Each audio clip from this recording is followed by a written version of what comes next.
Vous passez du temps à cultiver vos tomates, à en prendre soin comme de vos enfants. Et pourtant, le résultat n'est pas au rendez-vous? Pas un seul fruit, ou alors ils sont immangeables? Très probablement, vous commettez l'une des 7 erreurs qui, discrètement mais sûrement, sabotent votre récolte. Dans cette vidéo, on va passer en revue chacune d'elles, brièvement, efficacement et avec des exemples concrets. Et surtout, on vous expliquera comment éviter ces erreurs et obtenir de beaux fruits bien sucrés et juteux. Les tomates ne sont pas si capricieuses que ça, mais elles nécessitent une approche bien définie, pas juste planter et oublier, mais un minimum de savoir-faire et d'observation. C'est souvent là que le bât blesse. On se fie souvent aux conseils de grand-mère, sans se demander si ça marche encore ou s'il est temps de passer à autre chose.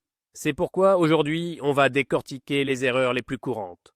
On parle des faits, sans panique, et avec une petite pointe d'autodérision. L'arrosage au feeling, le chemin le plus court vers les problèmes. À première vue, les tomates semblent peu exigeantes. On arrose quand on y pense et ça a l'air d'aller. Mais en réalité, c'est justement l'arrosage irrégulier qui est le plus souvent fatal à la récolte. Si vous arrosez à outrance les pieds après une sécheresse, les fruits commencent à se fendre. Si au contraire, vous oubliez d'arroser, les fleurs et les petits fruits tombent, les feuilles flétrissent et c'est la perte assurée. Autre erreur à ne pas commettre, arroser le feuillage, surtout le soir. C'est quasi le mildiou garanti. Alors, quelle est ça la bonne méthode? Il faut arroser strictement au pied, sans excès, mais avec une bonne régularité. Le meilleur moment, c'est le matin. La terre est encore fraîche et l'eau a le temps de bien s'infiltrer au lieu de s'évaporer. La clé, la constance, ni sec, ni détrempé, juste une humidité uniforme et constante. Sans variation brusque, et surtout, pas d'expérience du type « et si j'en mettais un peu plus aujourd'hui ?» Les tomates apprécient la constance. Et l'eau, pour elles, n'est pas qu'une simple humidité, c'est une composante essentielle de leur alimentation. Alors oubliez l'arrosage au feeling. Préférez un calendrier ou un rythme régulier. Le sol, c'est la base de votre récolte. Mauvais sol, mauvais goût.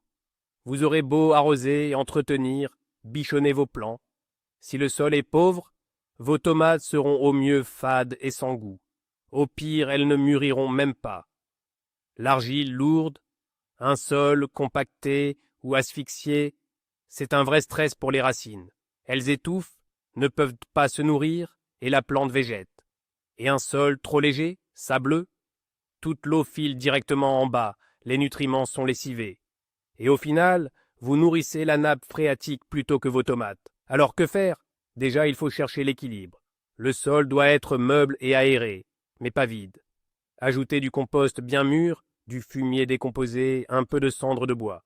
Ça apportera nutriments et une bonne structure, et n'oubliez pas le drainage, surtout si vous plantez dans une zone humide ou basse. La fertilisation, c'est important aussi, mais pas n'importe comment.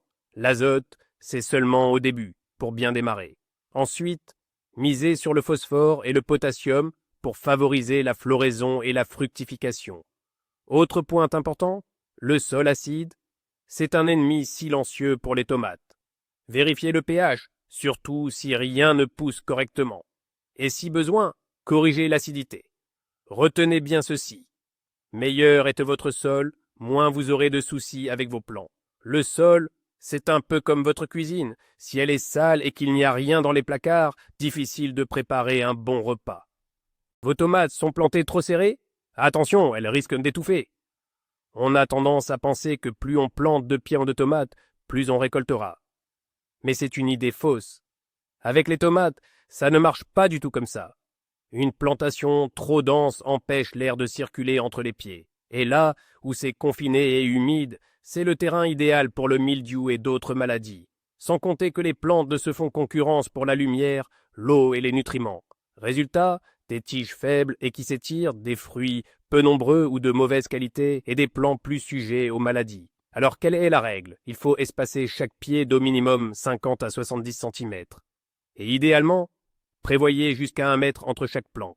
Ce n'est pas de la place perdue, au contraire. C'est donner à vos tomates la chance de s'épanouir pleinement. Chaque feuille doit recevoir du soleil et l'air doit pouvoir circuler librement tout autour. Cette aération est encore plus cruciale sous serre. L'humidité et la chaleur y sont déjà élevées. Si vous serrez vos plants, comme des sardines, les maladies apparaîtront bien avant même les premières récoltes. Les tomates ont horreur de la foule. Elles ont besoin d'espace pour respirer. Alors, rappelez-vous, mieux vaut planter moins de pieds, mais les espacer correctement, pour au final récolter beaucoup plus et de meilleurs fruits. Les gourmands de tomates, une bonne chose? Pas du tout. Ils affaiblissent vos plants et volent votre récolte. Beaucoup de jardiniers débutants hésitent à supprimer les gourmands de tomates. Ils pensent qu'une branche de plus, c'est plus de fruits. Mais c'est une erreur. En réalité, c'est tout le contraire. Les gourmands sont ces pousses latérales qui apparaissent à l'aisselle de chaque feuille et de la tige principale. Ils puisent l'eau, les nutriments et l'énergie de la plante, au détriment des fruits principaux. Souvent, ils donnent peu de fruits, petits et tardifs. Si vous ne les supprimez pas, votre plant se transforme rapidement en une masse feuillue, un peu comme une petite jungle. Résultat, la lumière et l'air circulent mal. C'est le terrain idéal pour les maladies, et les fruits qui devraient grossir stagnent. Que faire? Il faut pincer régulièrement, c'est-à-dire supprimer ces gourmands. L'idéal est de le faire le matin par temps sec. Ne les laissez surtout pas devenir de grosses tiges. Plus ils sont petits, plus le retrait va facile et moins la plante en souffre. Attention cependant, tous les types de tomates ne se taillent pas de la même manière. Les variétés indéterminées, celles qui poussent en hauteur, doivent être formées rigoureusement en supprimant la plupart des gourmands. Pour les variétés déterminées, surtout les plus compactes ou naines, la taille a les moins bien nécessaires, car leur croissance est naturellement limitée.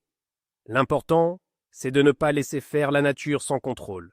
Ces pousses superflues n'ajoutent pas de force à votre plant, elles l'affaiblissent. Si vous voulez de belles grosses tomates, supprimez ces concurrents. Trop d'engrais, et adieu la récolte. Vous vous retrouvez avec une vraie jungle. Intuitivement, on se dit que plus on nourrit, mieux c'est. Mais avec les tomates, attention, ce principe ne s'applique pas, surtout si vous avez la main lourde sur l'azote. L'azote, c'est le carburant du feuillage. En excès, il donne une plante spectaculaire, des feuilles énormes, une tige costaude, mais au détriment des fruits. On dit que la plante tire sur la feuille. Gavée d'azote, elle se sent tellement bien qu'elle oublie de produire. Vous attendez, et vous ne récoltez que du vert. Alors, comment s'y prendre? L'azote est essentiel au tout début, quand la jeune pousse se développe. Mais ensuite, il est crucial de passer au phosphore et au potassium. C'est ce cocktail qui nourrit la floraison et la formation des fruits et qui assure la saveur et la quantité de votre récolte. Autre piège à éviter? Les apports au petit bonheur la chance, genre un peu tous les 2 jours. Trop d'engrais trop souvent, c'est le meilleur moyen de perturber la plante. Mieux vaut un plan précis, des apports mesurés, espacés et adaptés à chaque étape. En résumé, les tomates aiment manger, mais elles détestent l'être gavées. Alors, oubliez le festin permanent. Offrez-leur plutôt un régime équilibré et bien pensé. Les ravageurs ne sont pas de simples petits riens, mais une vraie menace pour toute la récolte. Beaucoup de jardiniers remarquent des pucerons ou des mouches blanches et pensent « Bah, ce n'est rien, juste quelques insectes, ça va passer tout seul. » Mais ça ne passe pas. Et quand ça passe, c'est en emportant votre récolte avec eux. Les pucerons aspirent la sève des jeunes pousses, ralentissent la croissance et déforment les feuilles. La mouche blanche est petite, mais redoutable.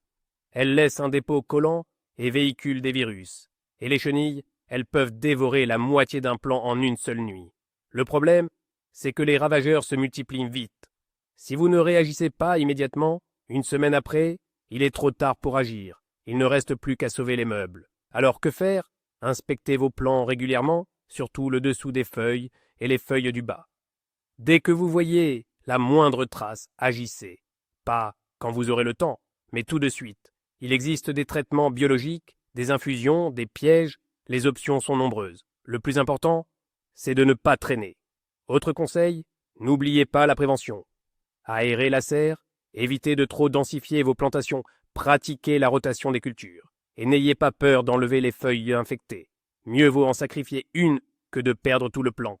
Les tomates ne crient pas quand elles vont mal, mais les ravageurs, eux, agissent vite. Alors, surveillez attentivement votre potager. C'est votre récolte, et vous n'êtes pas les seuls à la convoiter. Mauvais voisin au potager, la raison insoupçonnée d'une récolte décevante. Vous pouvez faire tout ce qu'il faut, arroser, fertiliser, traiter, mais si un mauvais voisin pousse à côté de vos pieds de tomates, votre récolte en pâtira. Certaines plantes sont tout simplement incompatibles entre elles. Elles puisent les mêmes ressources dans le sol, attirent les mêmes parasites ou créent un mauvais microclimat. Prenez les concombres.